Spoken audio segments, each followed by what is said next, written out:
Bonjour à tous, chers abonnés et chers amis. Je suis très heureuse de vous retrouver en ce dimanche 8 mars pour le 3e dimanche de Carême. Nous nous réunissons aujourd'hui en l'église Saint-Côme de Chalon-sur-Saône pour une célébration riche en espérance.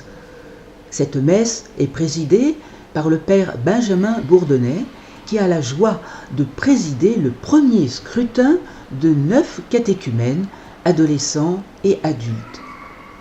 C'est une étape essentielle de leur cheminement vers le baptême qu'ils recevront à Pâques.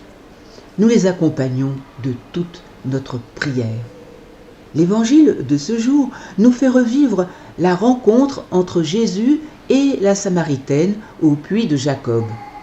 En ce temps de carême, cet échange nous invite nous aussi à renouveler notre désir de faire alliance avec Dieu.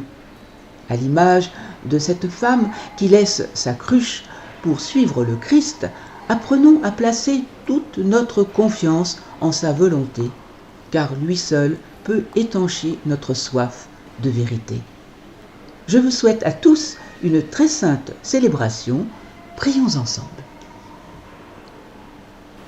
Bonjour à tous, nous prendrons le numéro 16, page 11.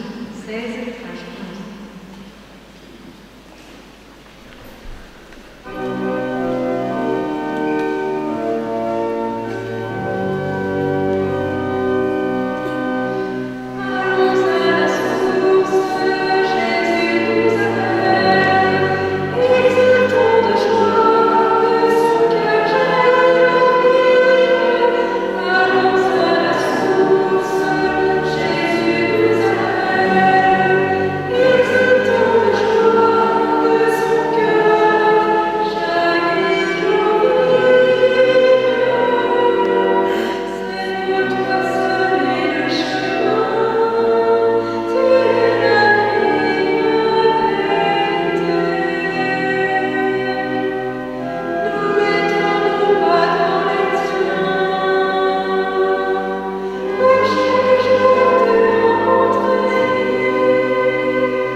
La grâce de Jésus, notre Seigneur, l'amour de Dieu le Père et la communion de l'Esprit Saint soient toujours avec nous. Et avec votre esprit. Bien, tournons nos yeux vers le Seigneur, et particulièrement en ce 3e dimanche de Carême, qu'il puisse nous accompagner dans ce temps particulier avec lui. Reconnaissons que nous avons besoin de sa miséricorde pour mieux cheminer avec lui, pour mieux le recevoir dans cette Eucharistie.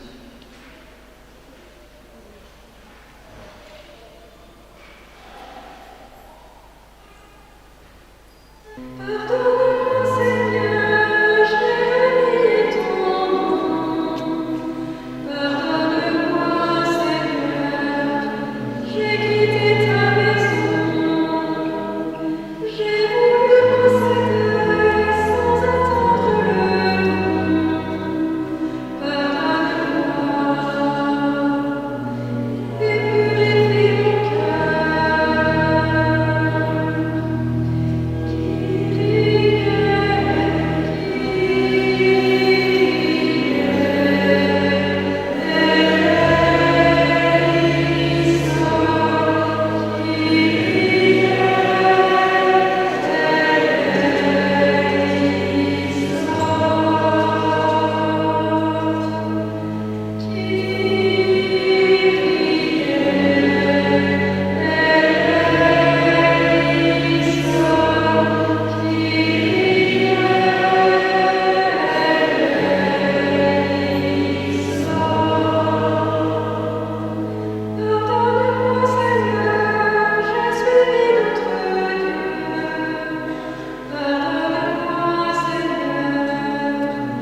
miséricorde nous relève sans cesse. Par Jésus-Christ, ton Fils, notre Seigneur et notre Dieu, qui règne avec toi et le Saint-Esprit, maintenant et pour les siècles des siècles.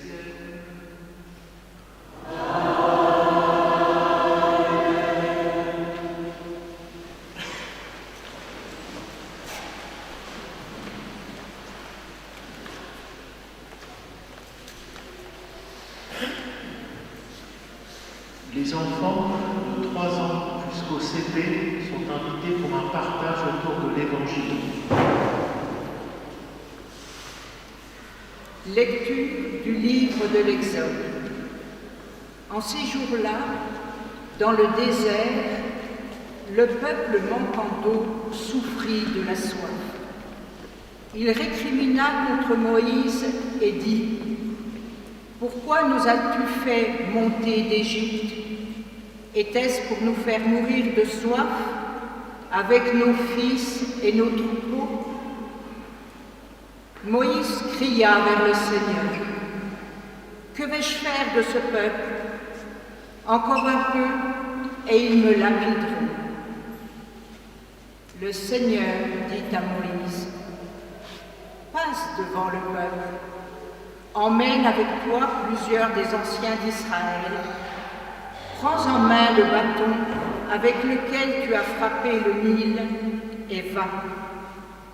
Moi je serai là, devant toi, sur le rocher du mont Horeb.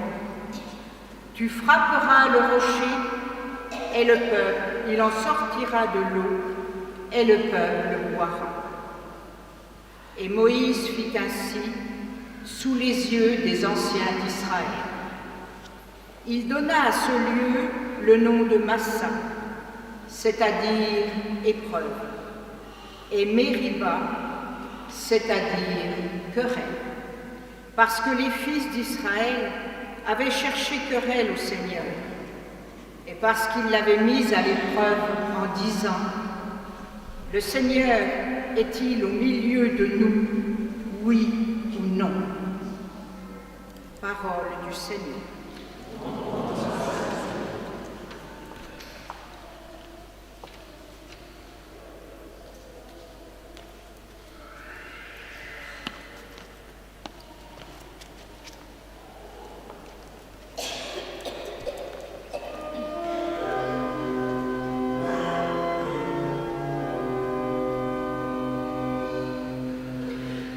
Aujourd'hui, ne fermez pas votre cœur.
Lecture de la lettre de saint Paul apôtre aux Romains.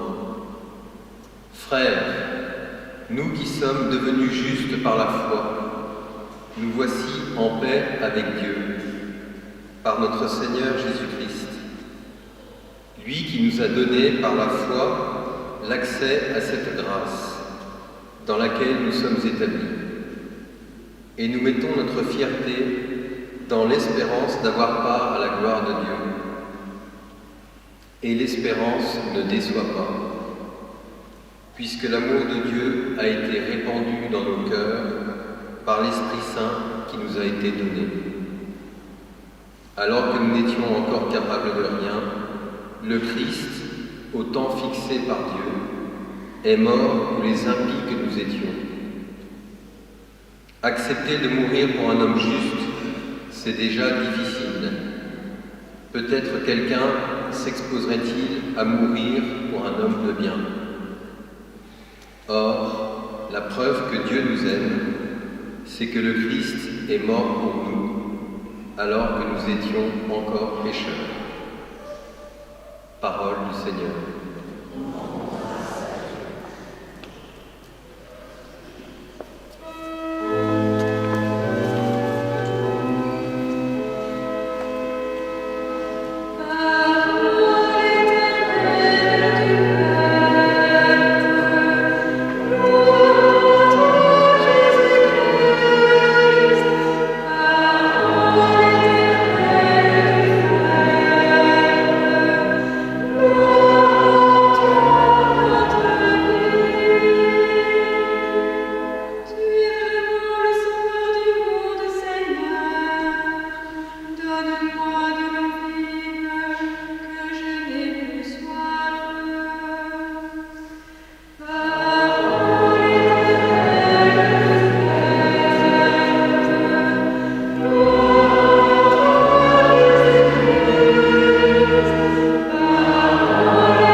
Évangile de Jésus-Christ selon saint Jean.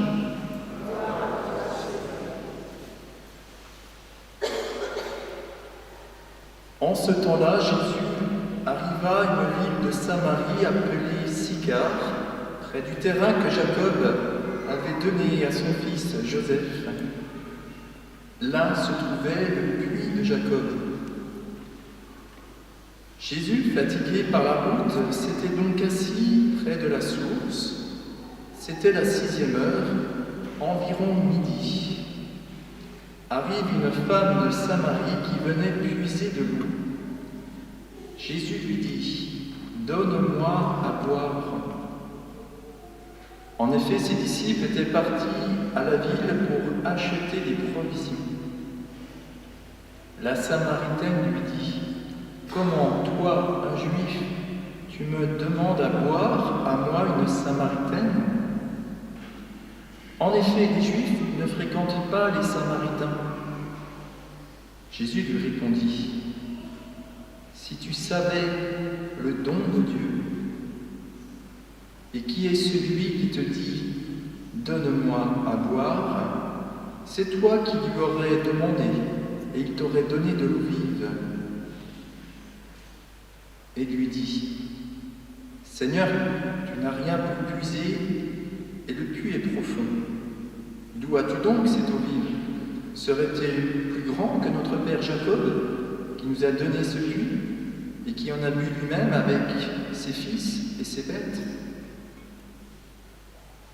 Jésus lui répondit : « Quiconque boit de cette eau aura de nouveau soif. Mais celui qui boira de l'eau que moi je lui donnerai n'aura plus jamais soif. Et l'eau que je lui donnerai deviendra en lui une source d'eau jaillissant pour la vie éternelle. » La femme lui dit : « Seigneur, donne-moi de cette eau que je n'ai plus soif et que je n'ai plus à venir ici pour puiser. » Jésus lui dit : « Va, appelle ton mari et reviens. » La femme répliqua, je n'ai pas de mari. Jésus reprit, tu as raison de dire que tu n'as pas de mari. Des maris, tu en as eu 5. Et celui que tu as maintenant n'est pas ton mari. Là, tu dis vrai. La femme lui dit, Seigneur, je vois que tu es un prophète. Eh bien, nos pères m'ont adoré sur la montagne qui est là, et vous, les Juifs, vous dites que le lieu où il faut adorer est à Jérusalem.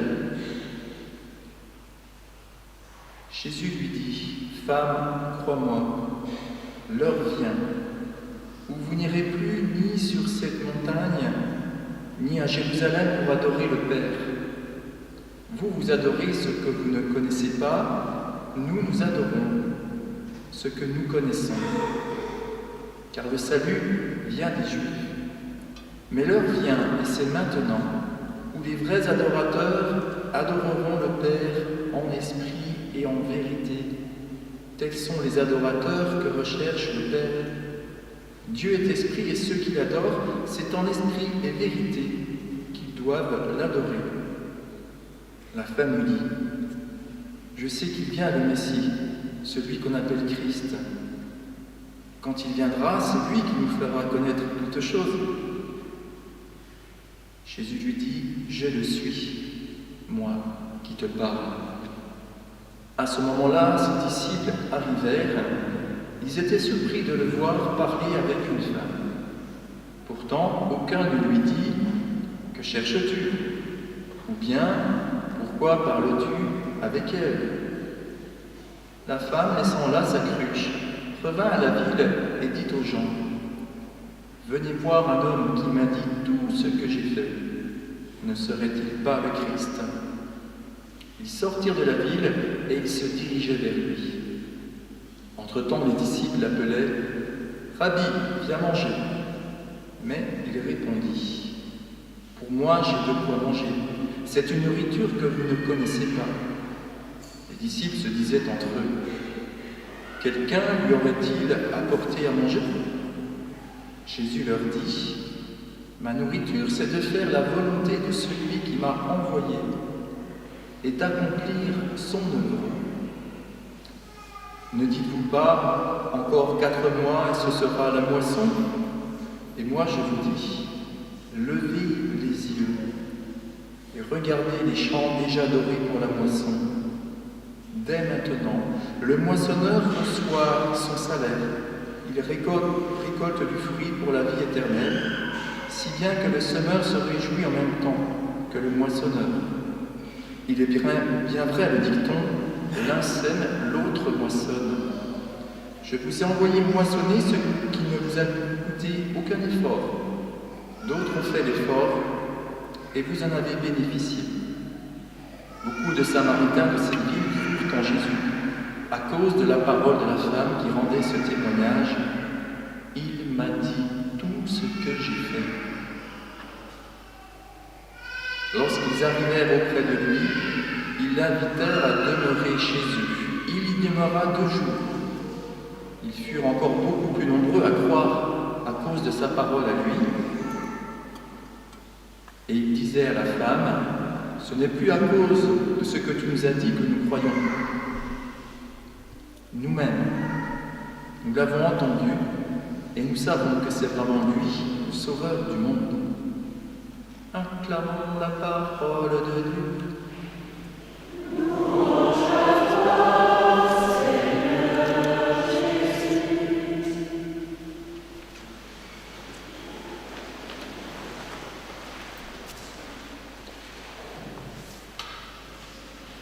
Jésus est fatigué. Comment Dieu peut être fatigué? C'est-à-dire qu'il assume pleinement notre condition humaine. Là, il a marché, il se dépense, il s'est dépensé pour l'annonce de la parole. On n'est que au chapitre 4 de Saint Jean. Il y a déjà eu des événements, notamment les noces de Cana, des enseignements dans les synagogues. Et là, il arrive, il se repose. Et il rencontre cette Samaritaine. Tout les oppose. Samaritaine voit un Juif. Les Juifs ne parlaient pas aux Samaritains. Le Juif pratiquant, c'était celui qui se référait à Jérusalem, le centre spirituel, religieux, où il vivait les Shabbats, où il vivait la Pâque, alors que les Samaritains, comme nous dit l'évangéliste, se relient à Sychar et sur une montagne. Ce sont des gens qui ont refusé la primauté de Jérusalem. Ils se sont détournés de Jérusalem et ainsi la Samaritaine parle à un Juif qui pour lui se réfère au temple et en plus c'est un homme, une femme. Une femme n'adressait pas la parole à un homme qu'elle ne connaissait pas.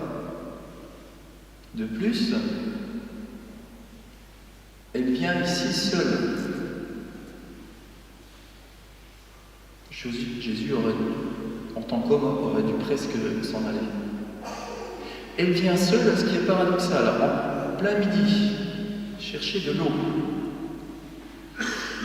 La nuit cherchait, il n'y avait pas d'eau courante. Il n'y avait pas de petit robinet pour avoir de l'eau. Et on devait venir avec une cruche. Alors, c'est pas la petite cruche qui est sur la table pour l'eau. C'était des cruches bien conséquentes. Essayez de voir combien de fois vous ouvrez le robinet dans la journée et de calculer combien d'eau il vous faut. Et donc il fallait chaque jour renouveler cette quantité d'eau. Et cette femme vient en plein midi, ce qui fait que ça va être dur de porter cette eau qui est conséquente dans une cruche qui a d'une certaine taille. Les femmes venaient en fin de journée. À la tombée de la chaleur, bien plus facile pour faire cet effort conséquent. Il est à côté de la communauté, elle n'est pas dans la communauté. Et pourtant, elle reste. Elle reste vers ce juif qui croit au Dieu vivant, qui se réfère à Jérusalem, et il lui pose des questions invraisemblables. Donne-moi à boire. Elle aurait pu lui prendre la cruche dans les bras, il dit attends, pour qui tu me prends? Et puis, je te donnerai une eau vive. Tu n'auras plus besoin de puiser. Elle reste parce que Jésus est en train d'éveiller son désir. Cette femme a un désir. Elle ne le sait pas quel est ce désir, mais il y a un désir en elle que petit à petit, par un dialogue très délicat, Jésus va le faire monter en son cœur. Et puis, quand Jésus lui dit, bien, très bien, elle va chercher ton mari, c'est la décence qui le veut. Si je continue une conversation avec une femme que je ne connais pas, je cherche son mari, je n'ai pas de mari. Jésus lui aide à refléter la vérité sur elle-même, ce qui la libère complètement. Libérée, elle ne part plus de sa condition. Mais elle dit, je vois que tu es prophète. Ça se précise. Ce juif fidèle au temple, il a des paroles prophétiques. Alors tu vas me dire, où est-ce qu'on doit adorer? Ce désir vient au jour, ce qu'elle a son désir à travers ses cinq maris, ce mari qui n'est pas le sien. Elle a un désir d'alliance. Et il découvre qu'au fond d'elle, sa recherche de sa vie, peut-être ses hésitations, ses allers-retours, c'était parce elle cherche l'alliance, elle a un désir d'alliance. C'est l'épouse qui recherche le bien-aimé. Frères et sœurs, Jésus nous emmène à découvrir l'épouse, à se laisser épouser par l'Esprit du Seigneur, car c'est ce que nous avons tous au fond de nous, ce désir d'alliance qui est plus ou moins enfoui et qui remonte à la surface, qui redescend de temps en temps, mais c'est ça qui anime au fond notre vie, comme pour la Samaritaine, qui l'anime profondément, et Jésus l'aide à le verbaliser, à le dire. Dit Marie, je n'en ai pas. La voilà, l'épouse. Il y a eu un mariage précédemment avec Jésus, vous vous souvenez? Les noces de Cana. À quel moment on parle de l'épouse dans les noces de Cana? Verset 2, verset 3. Le mariage de Cana est le plus étrange mariage de Cana. On ne voit pas l'épouse, vous relirez. Parce que la voilà, l'épouse. La voilà, l'épouse que cherche le bien-aimé. La voilà, la bien-aimée. Elle qui attend, qui a ce désir d'alliance et qui vient se réaliser, libérée grâce à la vérité qui est faite sur elle-même, frères et sœurs. Nous sommes appelés à découvrir dans ce temps de carême ce désir qui nous anime au fond véritablement d'alliance avec notre Seigneur. Chers catéchumènes, c'est ce désir que la parole de Dieu vous a permis d'affiner. Et c'est ce désir qui vous habitait le jour où vous avez sonné à la paroisse, que vous découvrez de plus en plus à travers l'histoire d'alliance de Dieu avec les hommes. Cette histoire d'alliance, elle a été annoncée par les prophètes, particulièrement par le prophète Osée. Voici la réponse du Seigneur. Je les guérirai de leur infidélité. Je les aimerai d'un amour gratuit. Je serai pour Israël comme la rosée tient l'eau vive, nous dit le prophète Osée. Il fleurira comme le lys, il étendra ses racines comme les arbres du Liban et s'enracinera dans la grâce du Seigneur. C'est pourquoi mon épouse infidèle, je vais la séduire, je vais l'entraîner et je lui parlerai cœur à cœur. Je l'entraînerai au désert. Ce temps de carême, frères et sœurs, c'est le moment de renouveler alliance avec votre Seigneur dans les pas de la Samaritaine. En ce jour-là, oracle du Seigneur, voici ce qui arrivera. Tu m'appelleras mon époux et non plus mon idole, mon Baal. Non, tu trouveras en moi le vrai Dieu vivant et non pas toutes les idoles que tu as pu vouloir choisir comme époux. Frères et sœurs, demandons cette grâce instamment. Puis la Samaritaine se rend compte que les biens nécessaires font partie de notre vie, mais elle va jusqu'à oublier la cruche remplie d'eau pour aller parler de la parole de Dieu. C'est que Dieu maintenant, c'est cette eau vive. Libérée, elle va même ouvrir son cœur aux habitants de son village. Elle va renouer avec sa communauté. Désir brûlant de Jésus de nous faire revenir dans la communauté des saints et des saintes. Demandons la grâce de suivre la Samaritaine pas à pas dans ce temps de carême, et particulièrement pour vous, chers catéchumènes, pour qui nous allons prier dans quelques instants.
Chers catéchumènes, je vous invite à vous avancer et à vous incliner devant votre Seigneur.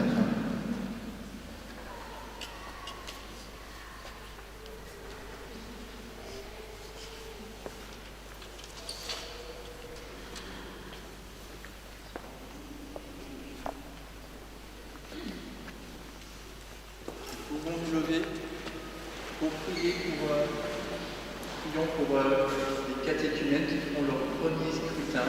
Le scrutin, c'est le moment où Dieu scrute les reins et les cœurs beaucoup plus profonds que ce que nous pouvons connaître, et même beaucoup plus profonds que ce que vous pouvez connaître de vous-même.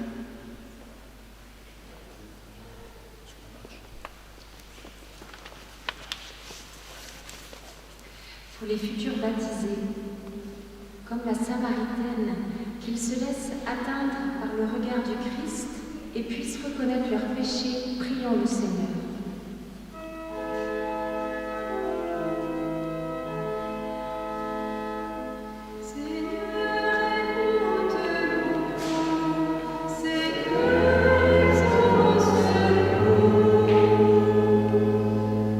Pour qu'ils soient libérés de l'esprit de méfiance qui fait abandonner le chemin du Christ, prions le Seigneur.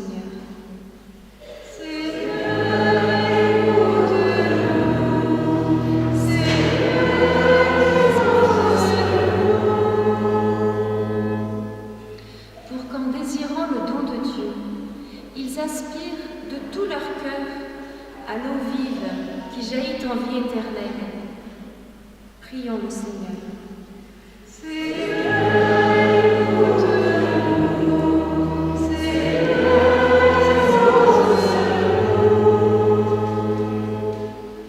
Pour qu'en recevant le Fils de Dieu comme leur maître, ils deviennent de vrais adorateurs du Père, en esprit et en vérité. Prions le Seigneur.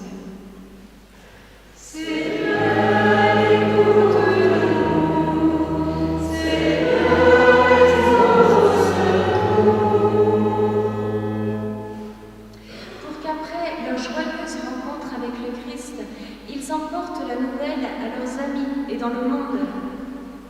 Prions le Seigneur.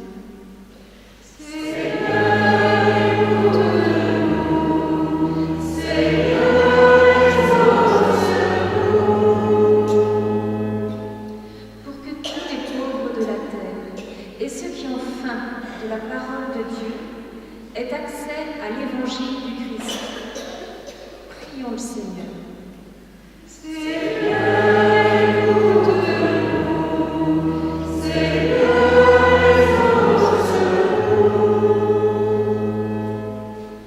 Pour que nous soyons tous enseignés par le Christ, que nous aimions la volonté du Père et accomplissions son œuvre avec amour.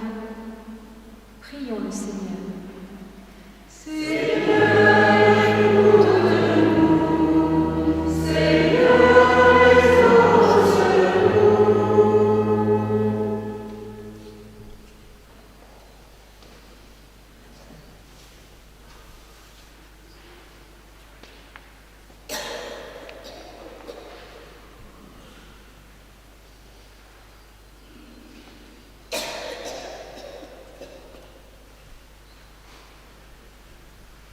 Prions. Dieu qui a envoyé ton Fils pour qu'il soit notre Sauveur, nous te confions tous les catéchumènes de notre paroisse ici présents.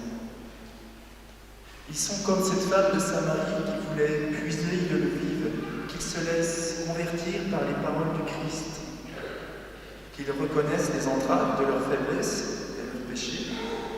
Ne permets pas qu'en se fiant à leur seule force, ils soient égarés par la puissance du mauvais, mais délivre-les de l'esprit de mensonge, afin qu'en reconnaissant leurs fautes, ils puissent être purifiés intérieurement et progresser sur la voie du salut par Jésus le Christ, notre Seigneur.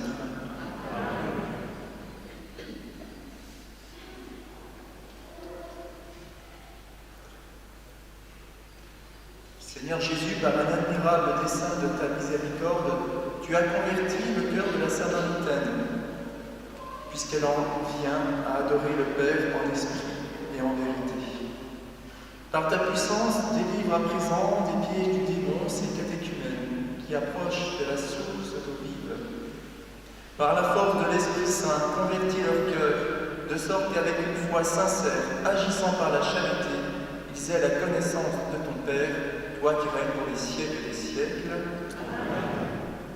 Chers catéchumènes, revenez dimanche prochain scrutin, que le Seigneur soit toujours avec vous, allez dans la paix de Christ.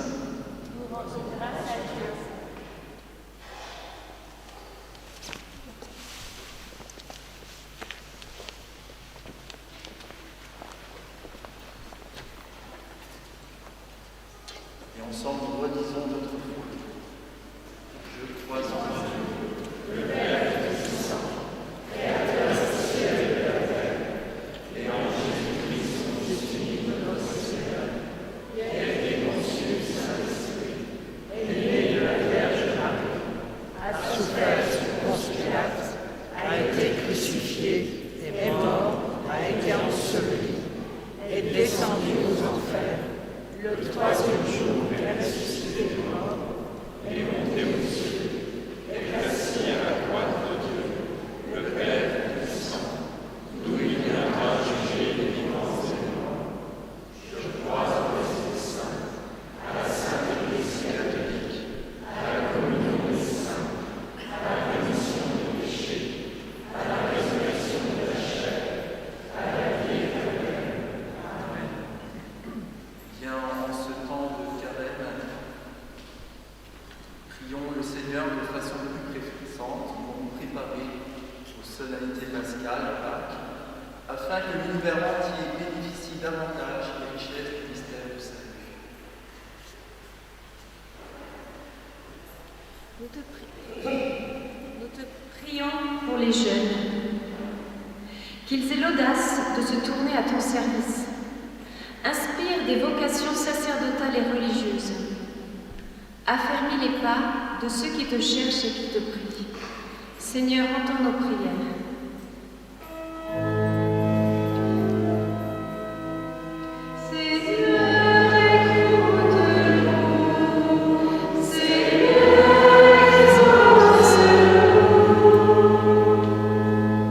Seigneur, nous te supplions de réveiller le cœur des dirigeants dans la volonté de construire la paix à travers leurs paroles et leurs actions. Seigneur, entends nos prières. Seigneur, écoute-nous. Seigneur, exauce-nous. En cette journée où nous commémorons les droits internationaux des femmes, nous te les confions. Protège les droits de celles qui sont déplacées partout dans le monde. Accorde à toutes les femmes protection, grâce et bénédiction. Seigneur, écoute-nous.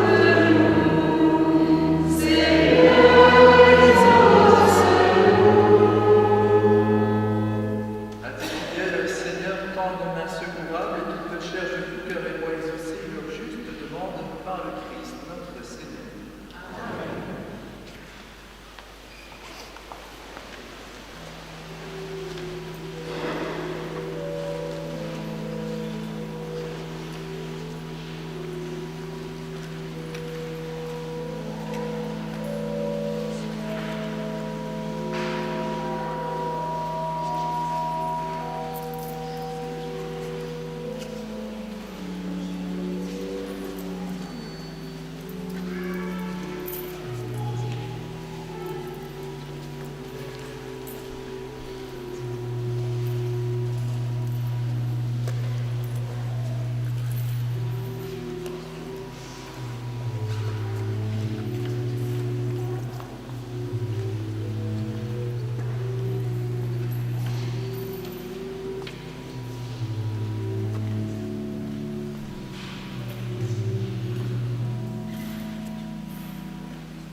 Seigneur de bonté, alors que nous implorons le pardon de nos fautes, accorde-nous d'avoir à cœur de pardonner celles de nos frères, par le Christ notre Seigneur.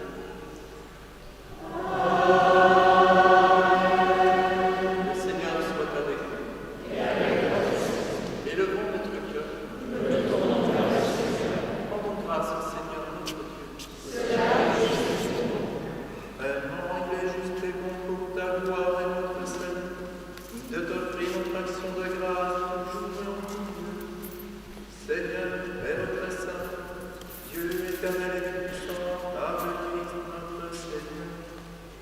Quand il demandait à la Samaritaine de lui donner à boire, il lui faisait déjà le don de la foi.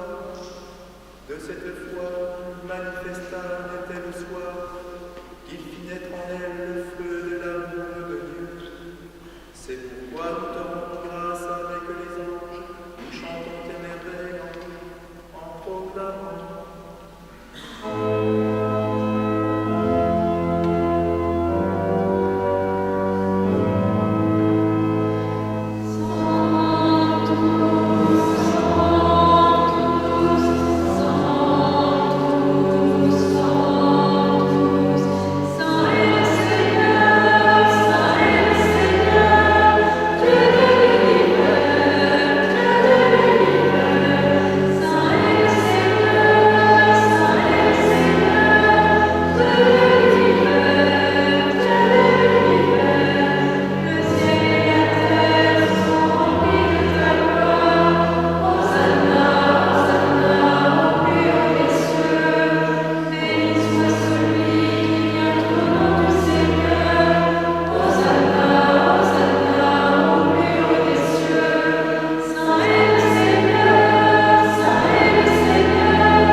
Sanctifie ces offrandes en répandant sur elles ton esprit, qu'elles deviennent pour nous le corps et le sang de Jésus le Christ, notre Seigneur.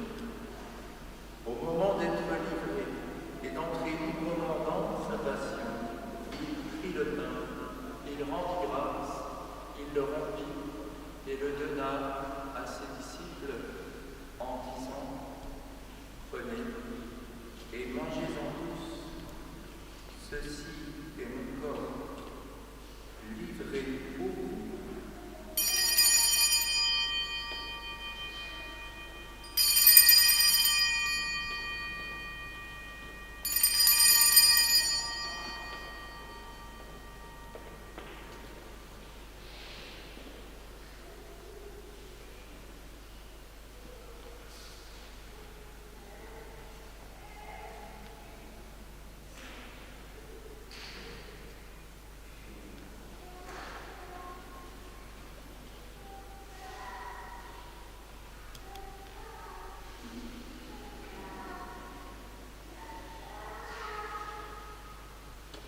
De même, après le repas, il prit la coupe. De nouveau, il rendit grâce et la donna à ses disciples en disant : Prenez et buvez-en tous, car ceci est la coupe de mon sang, le sang de l'alliance nouvelle et éternelle, qui sera versé pour vous et pour la multitude en rémission des péchés. Vous ferez cela en mémoire de moi.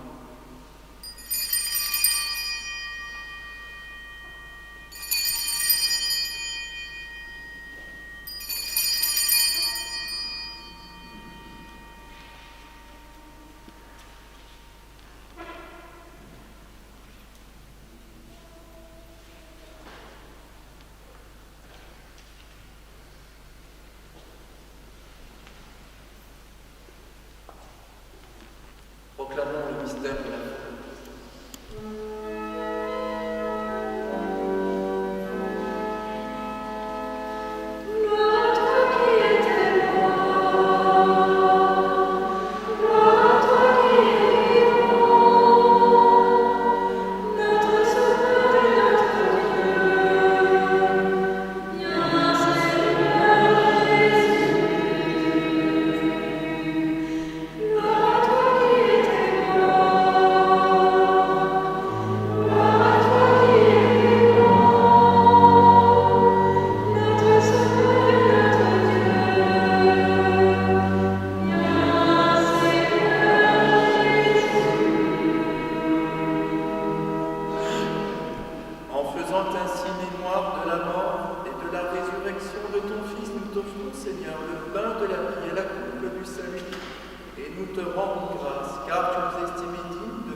Souviens-toi aussi de nos frères et sœurs qui se sont endormis dans l'espérance de la résurrection. Et souviens-toi dans ta miséricorde de tous les défunts, particulièrement les défunts de famille Bollon de Lucénet, les défunts de famille Jean-François Schmitt, André et Janine Martin, Roger Dominique Perdu.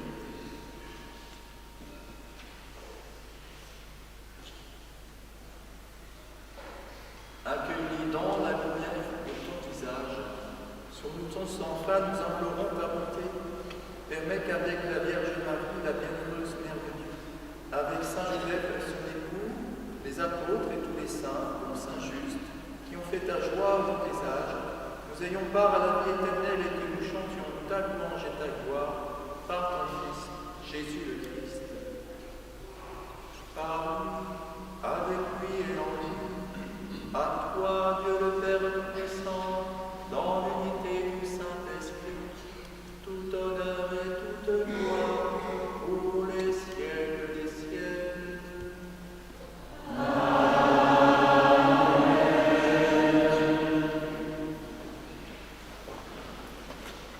Unis en un seul cœur, redisons cette prière d'alliance que le Fils nous a confiée pour le Père céleste. Notre Père, qui es aux cieux, que ton nom soit sanctifié, que ton règne vienne, que ta volonté soit faite sur la terre comme au ciel. Donne-nous aujourd'hui notre pain de ce jour. Pardonne-nous nos offenses, comme nous pardonnons aussi à ceux qui nous ont offensés. Et ne nous laisse pas entrer en tentation, mais délivre-nous du mal. Délivre-nous de tout mal, Seigneur, et donne la paix à notre temps. Soutenus par ta miséricorde, nous serons libérés de tout péché, à l'abri de toute épreuve, nous qui attendons que se réalise cette bienheureuse espérance, l'avènement de Jésus-Christ, notre Sauveur.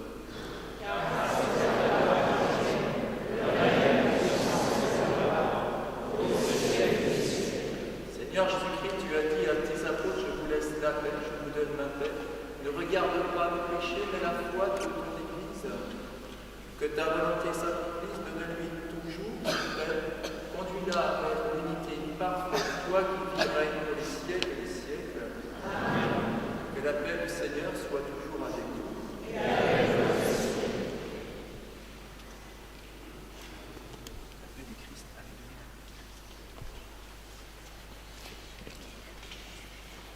Frères et sœurs, par un geste, dans la charité de Christ, donnez-vous la paix. Paix du Christ. Paix du Christ. Paix du Christ. Paix du Christ. Paix du Christ. Paix du Christ. Paix du Christ. Paix du Christ. Paix du Christ.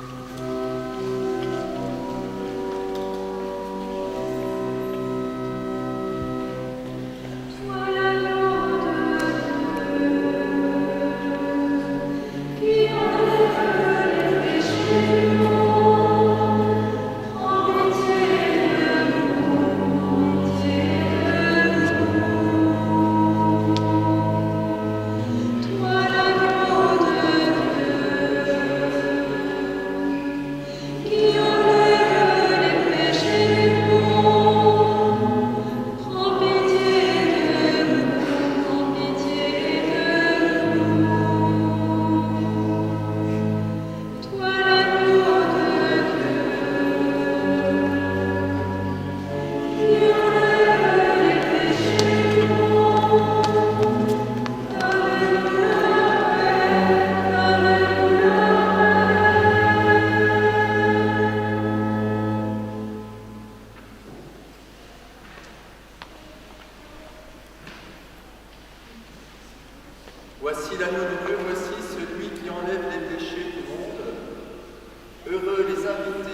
Seigneur.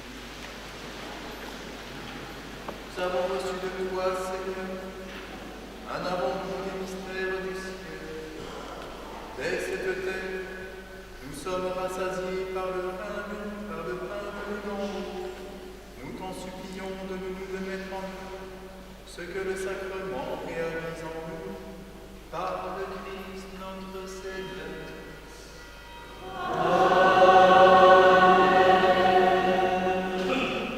Quelques annonces.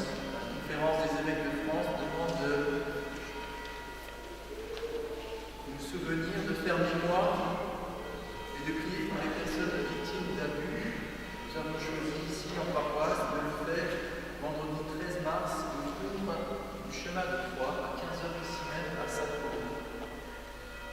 Prions particulièrement pour le désarmement et la paix suite à la demande du pape Léon.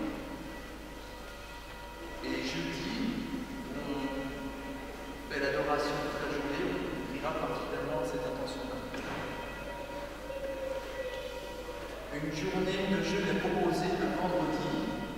Donc si vous désirez vivre le jeûne ensemble, parce que c'est ce que m'appelle le jeûne, on se retrouve à 12h15 au presbytère Saint-Vincent, un temps de partage, dans le temps de carême, et aussi un partage d'évangile guidé sur l'évangile du dimanche. On l'a fait ce vendredi, c'était très, très beau. Voilà, 12h15, 13h, 13h15, 13h30 pour ceux qui ont pris le temps.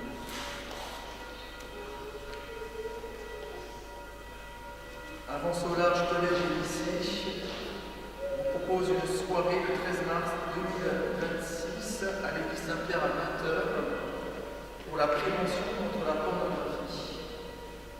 En effet, c'est un fléau qui touche énormément de personnes. Alors c'est organisé par l'aumônerie, mais tout le monde peut venir écouter.